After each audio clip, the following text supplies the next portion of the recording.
আসসালামু আলাইকুম শিক্ষার্থী এবং পরীক্ষার্থী, কেমন আছেন সবাই?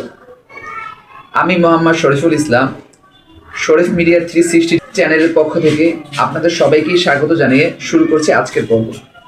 আমাদের অনেকের কাছেই মনে হচ্ছে পদার্থবিজ্ঞানটা অনেক কঠিন।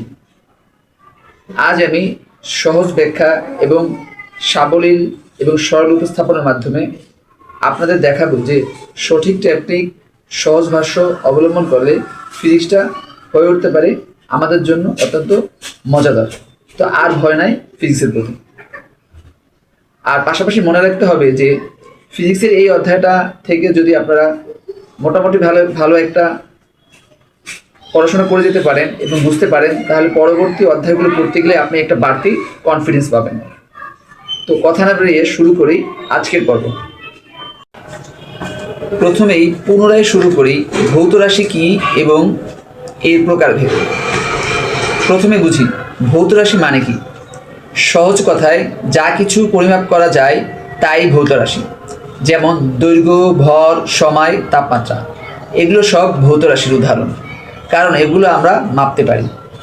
একটা রুলার দিয়ে দৈর্ঘ্য মাপছে, ওজন মেশিনে ভর মাপছি, অথবা ঘড়িতে সময় দেখছি, এসবই ভৌত রাশির উদাহরণ। ভৌত রাশি দুই প্রকার।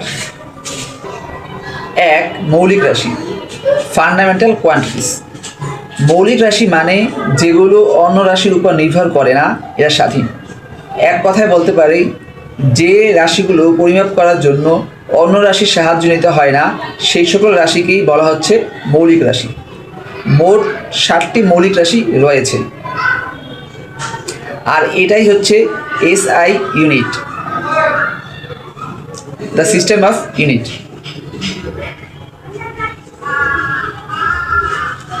আচ্ছা, শুরু করি।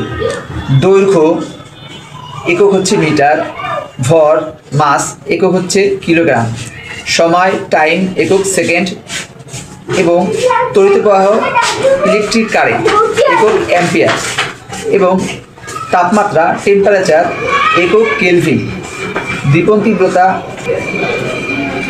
লুমিনাস ইন্টেন্সিটি একক ক্যান্ডেলা, পদার্থের পরিমাণ অ্যামাউন্ট অফ সাবস্টেন্স একক মোল। পরীক্ষায় প্রথম 3টা দৈর্ঘ্য, ভর, সময় বেশি আসে, তাই এগুলো ভালো করে মনে রাখবে। তবে তোমাদের জন্য এই বিষয়টি খুব বেশি গুরুত্বপূর্ণ হবে যে তোমরা এই 7টি এককের নাম, এদের প্রকাশ করার জন্য প্রতীক, সংকেত, এগুলো ভালো করে মুখস্থ করে নিবে। তাহলে যখন আমরা লব্ধি রাশিকে নিয়ে আলোচনা করব, তখন আমরা খুব দ্রুত সেটা বুঝতে পারব। 2, লব্ধ রাশি, ডেরিভড কোয়ান্টিটিস। লব্ধ রাশি মানে যেগুলো মৌলিক রাশি থেকে পাওয়া যায়, অর্থাৎ যে রাশিগুলোকে প্রকাশ করতে মৌলিক রাশির সাহায্য নেওয়া হয় তাদেরকে বলা হচ্ছে লব্ধ রাশি।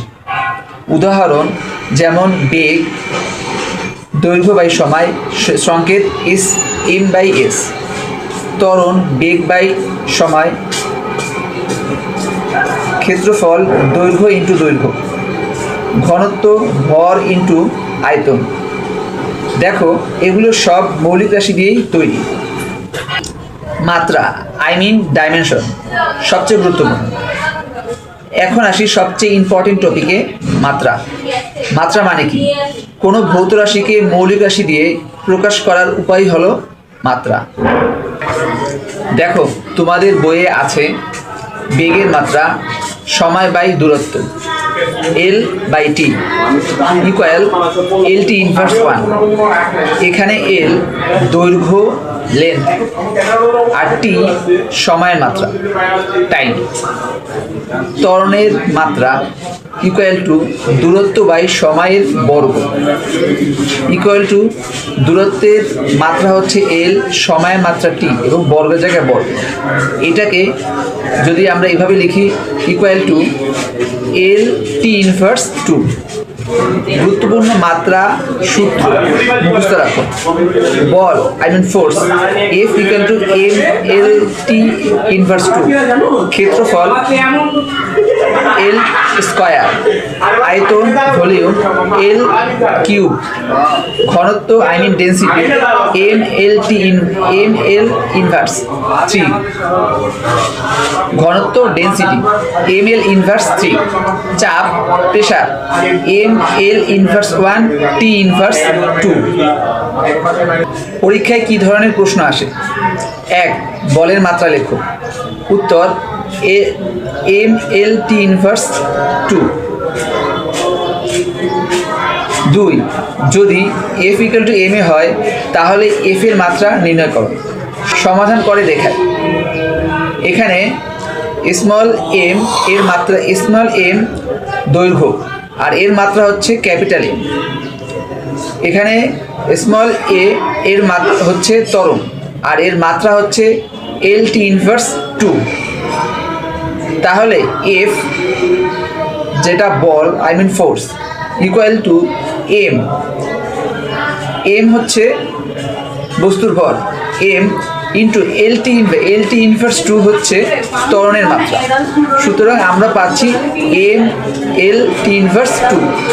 এই টপিক থেকে এমসিকিউতে 100% কমন আসে, তাই ভালো করে প্র্যাকটিস করো। উপসর্গ বা গুণিতক বা প্রিফিক্সে আসে। খুব ছোট বা খুব ছোট সংখ্যা খুব বড় বা খুব ছোট সংখ্যা লেখার সময় আমরা উপসর্গ ব্যবহার করি, যেমন kilo 10 to the power 3 equal 1000, mega 10 to the power 6 equal 10 lakh I mean 10 lakh, giga 10 to the power 9। আবার অন্যভাবে দেখি, ছোট সংখ্যার ক্ষেত্রে milli 10 inverse 3 equal 0.001, micro 10 inverse 6, nano 10 inverse 9। বাস্তব উদাহরণগুলোর দিকে লক্ষ্য করি। 1 kilometre 1 km equal to 1000 metre equal to 10 to the power 3 metre. আবার ছোট ক্ষেত্রে দেখি 1 millimetre equal two 1 mm equal to 0.001 m equal to 10 inverse 3 m। বইয়ের এসআই ইউনিটে ব্যবহৃত গুণিতক বা উপসর্গ আই মিন দ্যাট প্রিফিক্স গুলো দেখে নিই। আচ্ছা, একটু বলে রাখা ভালো যে এগুলো আমরা মুখস্থ করার জন্য বিভিন্ন জনে বিভিন্ন রকম শ্লোক ইউজ করি, কিন্তু এই শ্লোকগুলো ইউজ না করে যদি এভাবে আমি আমার মতো করে আপনারা মুখস্থ করে নেন তাহলে অবশ্যই আমার মনে হয় খুব ভালো হবে পরীক্ষার ক্ষেত্রে এবং বাস্তব জীবনে কাজে লাগানোর ক্ষেত্রে। তো কথা না বাড়িয়ে শুরু করি কিভাবে পড়া যায়। এটাকে এভাবে পড়তে হবে যে ডেকা হেক্টো কিলো মেগা গিগা টেরা পেটা এক্সা। আবারও বলি, ডেকা হেক্টো কিলো মেগা গিগা টেরা পেটা এক্সা। আপনাদেরকে আবারও পড়ি পড়ার সুবিধার জন্য, ডেকা হেক্টো কিলো মেগা গিগা টেরা পেটা এক্সা। এবং ইউনিটগুলো কোনটার রেজাল্ট কত এটা তো দেয়াই আছে, সেজন্য আমি আর সময় নষ্ট করতেছি না। আচ্ছা, তারপর আমি বলে দিচ্ছি। Deca D A 10 to the power 1, hecto H 10 to the power 2, kilo K, এখানে কিলো হচ্ছে small K 10 to the power 3, mega M 10 to the power 6, giga 10 to the power 9, tera 10 to the power 12, peta 10 to the power 15 and exa 10 to the power 18। উল্লেখ্য যে এখানে ডেকা hecto kilo এখানের মধ্যে প্রতিটা পাওয়ারের মধ্যে 10 ঘর করে দশক স্থান পর্যন্ত ব্যবধান। এর পরেরগুলোতে হচ্ছে আমাদের হাজার স্থান পর্যন্ত ব্যবধান। কিভাবে বোঝা গেল? খুব খেয়াল করলে আমরা লক্ষ্য করলে বুঝতে পারবো, যেমন এর পাওয়ারগুলো দেখলে বোঝা যাবে। আচ্ছা, কথা না বাড়িয়ে আমি পরের স্টেপে চলে যাচ্ছি। সেটা হচ্ছে যে deci centi milli micro nano pico femto atto. আবারও বলছি, deci centi milli micro nano pico femto atto, deci centi milli micro nano pico femto এটো।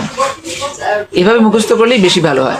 তো ওই একইভাবে এখানে হবে ডেসি 10 ইনভার্স 1, সেন্টি 10 ইনভার্স 2 এবং milli 10 inverse 3, micro 10 inverse 6, nano 10 inverse 9, pico 10^12, femto 10^15 and atto 10^18। ঠিক এর পাওয়ারগুলো একইভাবেই মাইনাস মাইনাস করে কমতে থাকে। প্রথম তিনটার ক্ষেত্রে দশক স্থানীয় মানে কমে এবং পরেরগুলোতে হাজার স্থানীয় মানে কমবে। ঠিক আছে, এই পর্যন্তই। আসসালামু আলাইকুম। এখন আসি সবচেয়ে প্র্যাকটিক্যাল পার্টে, পরিমাপক যন্ত্র। এক, স্কেল। সাধারণ জিনিস হতো, যেমন যে কোনো একটা লম্বা বস্তুর দৈর্ঘ্য নির্ণয় করতে এটাকে ব্যবহার করা হয়। সবচেয়ে সাধারণ যন্ত্র এটি। এর বৈশিষ্ট্য, দৈর্ঘ্য সাধারণত 1 মিটার বা 30 সেন্টিমিটারের মতো হয়। ক্ষুদ্রতম দাগ 1 মিলিমিটার ইকুয়াল টু 0.1 সেন্টিমিটার হয় এবং এর নির্ভুলতা অর্থাৎ অ্যাকিউরেসি প্লাস মাইনাস 0.5 মিলিমিটার। এর ব্যবহার, বস্তুর দৈর্ঘ্য মাপার সময় চোখ ঠিক সোজাসুজি রাখতে হবে, নইলে ভুল হবে, প্যারাল্যাক্স এরর যেটাকে বলে।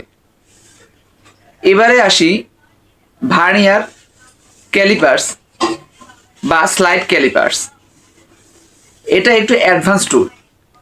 এর গঠন সম্পর্কে আমরা সরাসরি ল্যাবরেটরিতে দেখে নিব। এর মধ্যে রয়েছে দুটি অংশ, মূল স্কেল এবং ভার্নিয়ার স্কেল। এখানে মূল স্কেলকে সাধারণত সেন্টিমিটারে প্রকাশ করা হয়, আর ভার্নিয়ার স্কেলের 10 ভাগ, এখানে 10টি ভাগ মিলিমিটার থাকে সাধারণত।